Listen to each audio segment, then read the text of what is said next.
What is up, guys? Welcome back to the channel. Today's reaction video is Texas Pitmaster reveals all brisket secrets. I love brisket. We've never tried it. We've never tried it, but we've said we've done so many food reactions, haven't we? And we've always noted how good brisket looks. Yeah. We want to try it one day. A proper Texas one, we want to try it as well, because it does seem to be Texas has a lot of them, doesn't it? Smash that button if you enjoy his content. Smash that subscribe button as well. This was suggested by a Patreon. Yeah. Matthew, shout out to Matthew. It's been a while since we got to it, because it is a bit of a longer one, but we have got to it. So hopefully you're enjoying this, Matthew. If you want to check out Patreon, go and sign up. We'd really appreciate it. It will really help. We do have news coming. Fingers crossed. So it will really help, and that will explain why. We also have a movie channel. Yeah. Movies are on there, the uncut versions of the movies, Shawshank Redemption, Goonies is on there, and there's going to be some TV series going on there as well. And we are recording a movie this week. And we're recording a movie this weekend. So yeah, go and check Patreon out, smash that button, smash that subscribe button, and let's learn some Texas brisket secrets, which I think is going to be good. Yeah. Let's go. What's going on, everybody? Welcome back to Chud's Barbecue. My name is Bradley Robinson, and today I'm going to show you how I made this. He's up beautiful, for it. barky, tender, smoky, every trick in the book. It looks good. Yeah. Coming up. Over the last 10 years of working in and around the professional barbecue scene here in Austin, Texas, I have met a lot of people. I've worked alongside some of the biggest names in Texas, whether it's at the restaurant, during a collab, at an event, forming personal relationships with the pitmasters, ex-employees, current employees. Needless to say, I have heard it all when it comes to tips, tricks, and little secrets regarding how to cook the perfect He's talking a big Texas game. brisket. If you've seen any of my previous videos, you know I tend to keep it pretty simple. Salt, pepper, foil boat, clean smoke. That's really all you need to create a perfect brisket, in my opinion. But I have always wondered, if I applied all of these little tips and tricks and secrets, could I make the ultimate Texas style brisket? Well, that's what we're gonna do today, folks, and it is going to be delicious. Hopefully. We don't get to try it though. No. Oh, it's going to make us hungry, innit? This is a brisket. Tip number one for an amazing brisket is starting with an amazing brisket. This is an American Wagyu brisket from Snake River Farms, and believe it or not, I got this at my local H-E-B. Wow.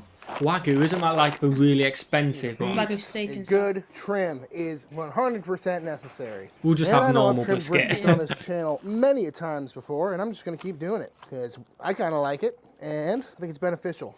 Get that out of there. Get that silver skin off of there. Okay. Yeah, marbling. It's nice to know how to prep it. That's why you want to start out with a quality brisket. Otherwise, you're in the turd polishing business. Whenever you're removing silver skin, too, always cut with the grain. Otherwise, you're going to have a hard time. By the way, are you noticing how he's cutting as well? Just for you, when we do parcel openings, he's cutting away, not towards, the knife but that's away. because he's not professional. He's been safe. If you watch the streams, you know. Don't need any of that. That is going to make some good burgers. Again, mostly fat. You see right there, I'm getting pretty close to the meat. Good indication. So you just stop when you get close to meat, So I'm glad there's guessing. a bunch of It looks roofing like going anyway. on today. Is it fly? Yep, there it is. Look at the marbling on that lean. Oh, this is going to be good.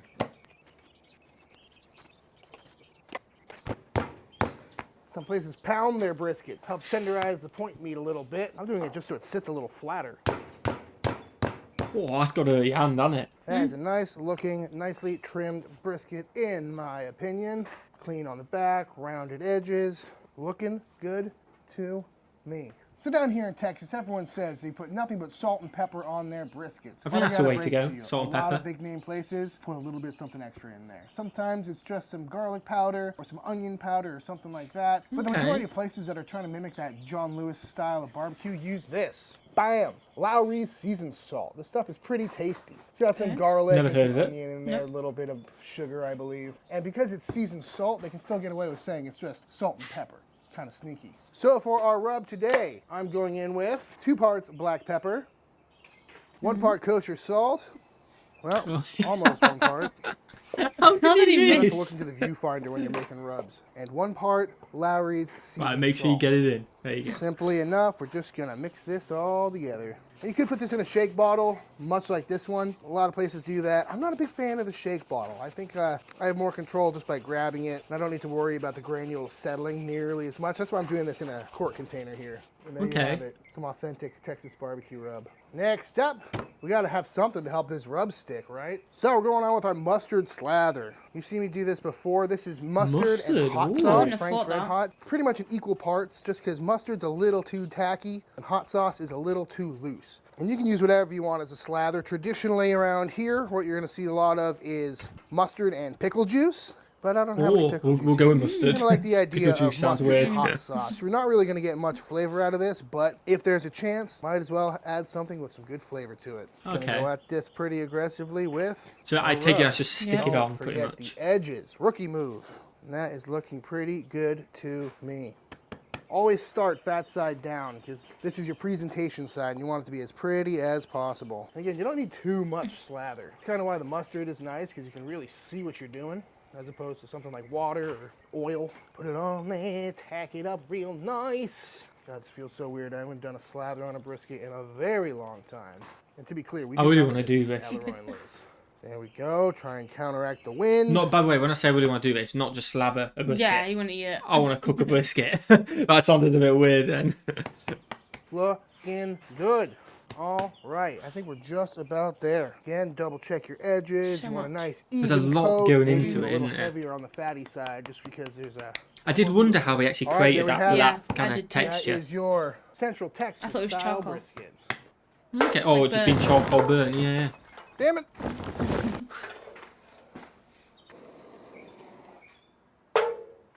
There's a snake in my boot.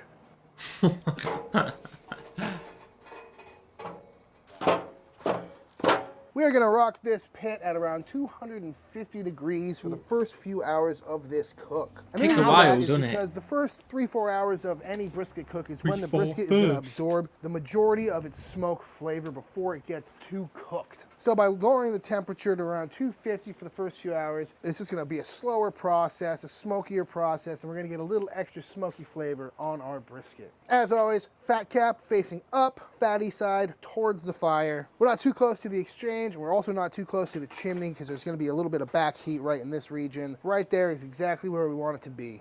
I'm also going to go Okay. in with a water pan. And the point of the water pan is that it So adds humidity that's mad though, to isn't it? Because you're saying 250 is not too hot to overcook it. When like we think we use, I know you only use it for chips and stuff like that, and I know it's a big slab of meat, but you're talking 4 hours at 250. I'd assume it'd burn it. Yeah, I would too. But- So I thought lower is better, but is theirs different to us? I don't Is think 250 like a different? Ooh, maybe it is a bit lower because maybe it's Fahrenheit. Yeah, they Is do. it Fahrenheit on the, like when he's talking ovens and 200 stuff like that? degrees Celsius, we say for our oven. Yeah, We're putting I this, suppose so we they do, must yeah. use Fahrenheit. So So I reckon that's probably about Maybe that's 180. 180, 170 then. Let us Because know in the comments. I would cook chicken and things at 180. Oh, okay, So I sound. reckon maybe that's what it is. And that takes a couple hours, and I suppose that is a fat piece of meat, Ours isn't takes it? 2 hours, the little chickens. Think about double the size. Yeah, and it's going I to be reckon longer it's as that well. It's for conversion. The conversion threw me off. Well done, high five. Who does the cooking? chamber, which is great because humid air is a lot more consistent than dry air, which is going to help eliminate hot spots in your smoker. And if you have multiple briskets going, you're going to eliminate some of the variables based on where they're sitting in the pit. And also having some extra humidity is going to help keep from drying out the surface too much. So if you're getting a lot of crunchy ends on your brisket, a water pan will help with that. And also, a humid environment cooks a little bit faster than a dry one. So this should Okay. help speed up your cook. This is a little pan I picked up at the kitchen supply store. You can find them online as well. You can also use a foil pan or a pie tin, whatever you got. So I'm going to put it right at the exchange here, which is going to help kind of block some of that direct heat. And Just make to sure get this the comes up to a humidity up. boil Oh, or a wow. simmer, adding a lot of nice humidity to our cook chamber. And while I'm in here, I'm also going to throw in a blocking log. The point of the blocking log is quite simply to soften the blow of all the heat rushing into this pit. Basically, we're Okay. trying to protect this little end right there from getting blasted with direct heat because it's closest to the fire. So what this is going to do is just kind of redirect the airflow to kind of come up and down and over this instead of the brisket taking all the full force. This Got is a ya. great opportunity to go through your wood pile. I don't want to pause too much, but how does he control the heat in there? No idea. Do you know what I mean? Also, does the fire not 'Cause it- come up into that log? I guess it's controlled down there, but I don't get how it controls the heat because it's a log fire, isn't it? I've got no idea. Maybe some barbecues are just smart. Maybe. It's not gas or anything. Let us know in the comments on that as well. I'm intrigued. For the densest pieces you've got because you really don't want this to ignite on your pit. And also, if you Oh, there pick you one go. of these really green pieces, by the end of this cook, this will be ready to throw in the fire. We are about 5 hours into this cook. Let's see how this brisket 5 hours is in. looking. So far, so good. Got some good It looks color. juicy. Starting to get some pooling right in the lean, as to be expected. So we're going to tip that, let that drain off a little bit. Still pretty tough. Not as good of a bark as I was hoping for. I mean, that's a slather for you. In between hours 3 and 4, I cranked the temperature up to around 275, and I started spritzing with this. Just your classic apple cider vinegar spritz. If that's too intense for you, you can also dilute it down by 50%, you know, half vinegar, half water. This is a proper, like, blocking log. like smoldering surgery. away. So I've been keeping that pretty soaked too. Again, that's why I don't like blocking logs. And look at that, our water pan is empty. I think it's time to fill it back up. Even briskets like beers. Will we expect flavor? No, probably not. Have I heard about people doing it? Yes. Beautiful. All right, so now we're gonna shut this lid, maintain temperatures around 275 degrees, and we'll check back in. Another trick I've heard of is some people like to throw beef fat into their fire around this stage in the cook. So I went through my brisket trimmings and I pulled out some of these pieces of soft fat from the top of the lean. And I'm just gonna start chipping these into the firebox periodically throughout the cook. Thought process here is that it's gonna give you that nice kind of char-broiled flavor. Something you get if you're cooking burgers over direct flames or Santa Maria style or even Chud Box style. So supposedly it adds a little extra flavor to your brisket. So we're gonna try it today. Cooking with post oak wood today, as usual, right on schedule, and look how clean that smoke is. That's good. That's what you want in it. Clean brisket. smoke. Clean heat coming out. Just whispers of blue smoke. It's horrible when you got the black smoke and all that. Yeah. I'm loving this whole throwing fat on the fire thing. Not sure how much it's going to affect the taste of the brisket, but it certainly does smell fantastic. I thought you were just Great way to wasting lure fat. customers. And hey, I'm sure you got plenty of beef fat lying around after trimming your brisket either way. Speaking of extra brisket trim, no need to waste it. Might as well make some burgers while we're here. Looking good to me. And if you want to learn more about burger making, you can check out my Chud Burger episode where I make a pretty mean cheeseburger out of brisket trim. Let us know in the Bam, comments whole if you want bunch to of check out ground more. beef, ready to go into the fridge. And as for the rest of this fat that didn't go into burgers and didn't get thrown in the fire, might as well make some beef tallow, right? Easiest, best way, send it right through the grinder.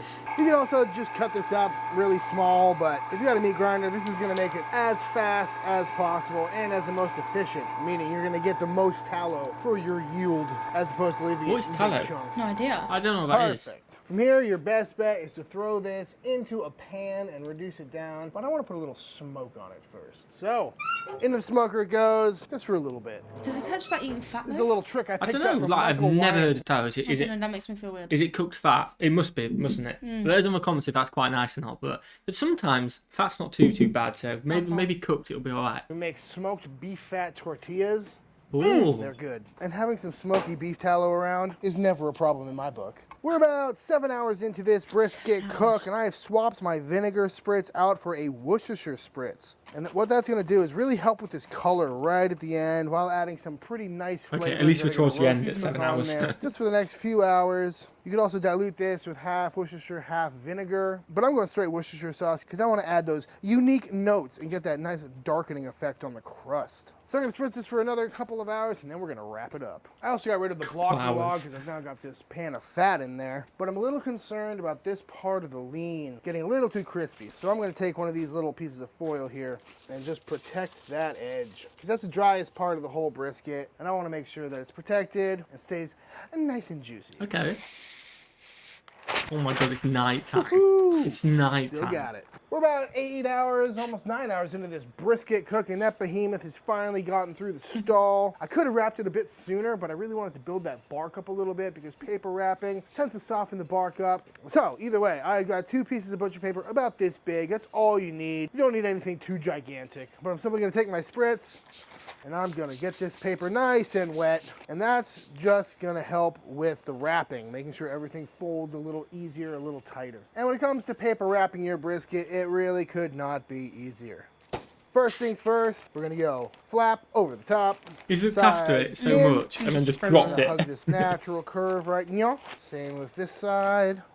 and then kind of tuck it in a little bit, and then making sure everything's nice and scooted back. We're gonna flip it over again, tucking like fish everything and chips. in. I was just thinking and that. then one. You guys don't have fish and chips that often, Like but fish and chips paper. our fish and chips is wrapped That's what they exactly do, like like this. More turn, and we have got ourselves a perfectly wrapped brisket. I'm gonna throw this back on the smoker for another maybe hour or two. It's not gonna take long. But what I'm gonna do is I'm gonna aim the lean side toward the fire. This is another little trick I picked up along the way, because the fatty part always cooks faster. So giving the lean end a little extra attention right towards the end here is really gonna ensure even cooking across the board. Okay. As for our beef tallow, it's been on there for a few hours, and as you can see, we've definitely rendered some fat out, but nowhere near as much as we can. So we got enough smoky flavor on there, so I'm gonna finish this off in a pot. You can also just do this from the get-go, which is what I normally do. If you want to see that process, you can check out my Chuck Burn Ends video. Now we're just gonna let this cook down until everything is nice and crispy and floating. And that is exactly what we're looking for, folks. Nice and golden brown, not too dark. I'm not gonna lie. Now I've seen what it is. It's kind of like scraps. I think that's scraps, isn't it? What we get at the fish and chip shop. Like the bad stuff coming out of the oil and stuff like that. Yeah, but that's meat, isn't it? Yeah, but it's kind of crisped, and I think Yeah. I think that would be very nice. I guess the fat is the stuff in the oil, isn't it? Yeah, so the fat's kind of come out and stuff like that, and it is just for meat. Mm-hmm. Oh, I reckon that's really nice. I reckon that's so That's nice. how you know you've got Pork pure crackling? beef tallow. Ooh, You I can't don't get know. this color unless you boil out That all of looks the good. water and the crispy bits start like to little fry mealworms. in pure fat. So unless you take it to this stage, you're very likely going to end up with some tallow that's also got a water content, which is not what you want. While we're at it, we're going to add a little bit more Lowry seasoning to the tallow, just for another layer of flavor. Now that is some liquid gold. We're at about 10.5 hours into this cook. There's lightning behind Like me. I said, I thought that as well. Right around 205 In the degrees. storm. Feels nice and jiggly, and it is time to come off. Feels very tender. So onto this sheet it goes. I'm gonna rest it down a little bit to maybe 175 degrees or so. And then into my oven it goes on its lowest setting, which for me is 170 degrees. And I'm gonna let it rest Fahrenheit, just like I'm guessing. this until tomorrow. It is the next Until morning, tomorrow. and I'm pulling this brisket out to take a look at it, make sure it's feeling nice and tender, and see if it needs any more attention.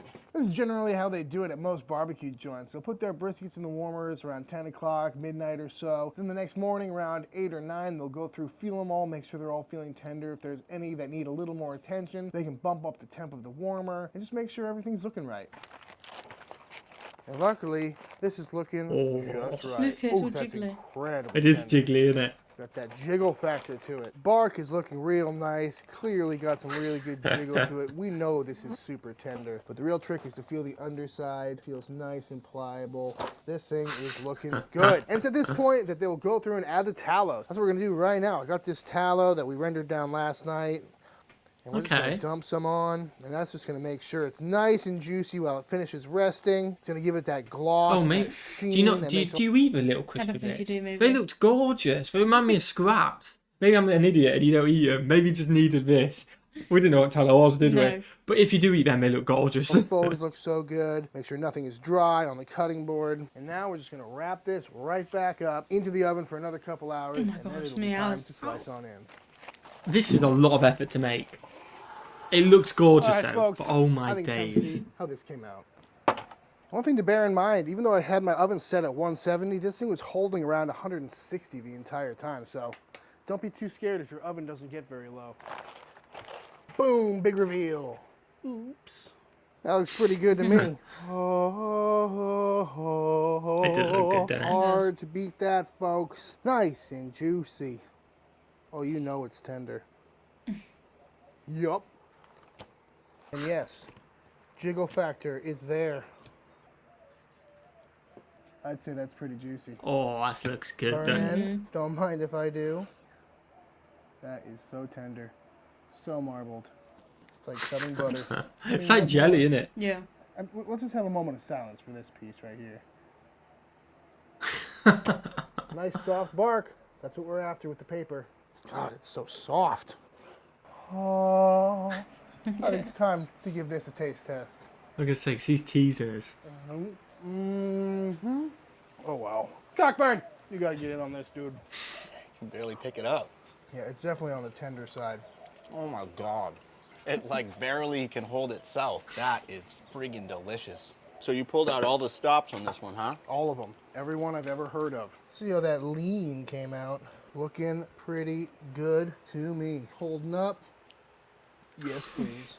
That's mad how it I just think I like the pulls lean apart. a little bit better. Yeah, it's a little less intense than its fatty companion over here. The fatty is amazing, but I don't know how much of that I can eat. It is like, It's rich. it's super rich. That Wagyu beef, man. I have to say I'm regretting all the candy I ate right before I came out here. The thing I'm noticing the most different than your typical brisket cook is the bark is definitely a lot less crunchy. Yeah, it's very soft. It's the whole thing is kind of the same sort of texture. Yeah, it's that meat jello through and through. Yeah, if you like meat and you don't like this, there's something wrong with you.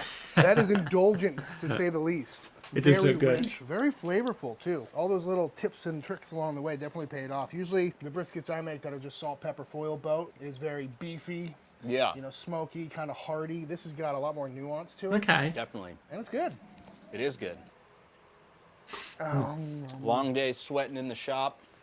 Eat some of this brisket, and be knocked right out. yeah. It is a sight to see. Sight of beauty there. Whew. All right, final tasting notes. It's really good. Incredibly It looks it. tender. It does. Maybe even a little too tender. That Wagyu beef, you gotta be careful with it. Smoky, not too smoky. Can you taste the fat in the fire? A little bit. It's pretty subtle. And overall, it's just a bit more savory. I'm not sure if it's the mustard. It doesn't really taste like mustard. It doesn't really taste like Worcestershire or vinegar. But all of it added together with the Lowry's, just got a saltier, savory note to it, which is really pleasant, really good. One other thing is the bark. I went pretty heavy on the bark to try and keep up with it. So it held up pretty well, except for right here in the lean, you can kind of see where it was pooling a little bit. Okay. A little discoloration. It's not bad though, it's but only a little that's to be bit. expected every now and then when you're wrapping in paper and with slathers as well. All in all, would I do it again? Absolutely. It's kind of fun just babying a brisket like this, doing all the different steps, pulling out all the stops. Is it necessary? No. You could do a lot less work and have something just as good, or just something that's different. You know, I really do like the crunchy bark, but, you know, it just goes to show you. There's a lot of different ways to get a good result at the end of the day. All right, y'all, and that is how to make The dog has quintessential- had Wagyu Yeah. miles before me. Yeah. That was good, wasn't it? It was really good, actually. Let us know in the comments if there's any other ones you want us to check out, which are like maybe a crispier one, stuff like Yeah. that. All my days, basically 24 hours. So good. It looks gorgeous, but basically 24 hours. You thought doing the chicken for 2 hours was long. I can't make it. That is like literally like a little baby, like you I said. can't. But we're going to have to go around to one of you legends' house and have it if you've Yeah. made it. I don't think we'll be able to stand doing it No, for 24 I hours. won't. Because no one else will do it wrong. So we'll Yeah, spend it'd be so 24 annoying hours as doing well. it and do it Oh, wrong. No, it'd be so annoying for me. Smash that button if you enjoy it, guys. Smash that subscribe button as well. You're absolute legends. And what should we do? Have a fantastic day. And we will see you legends in the next one. Peace.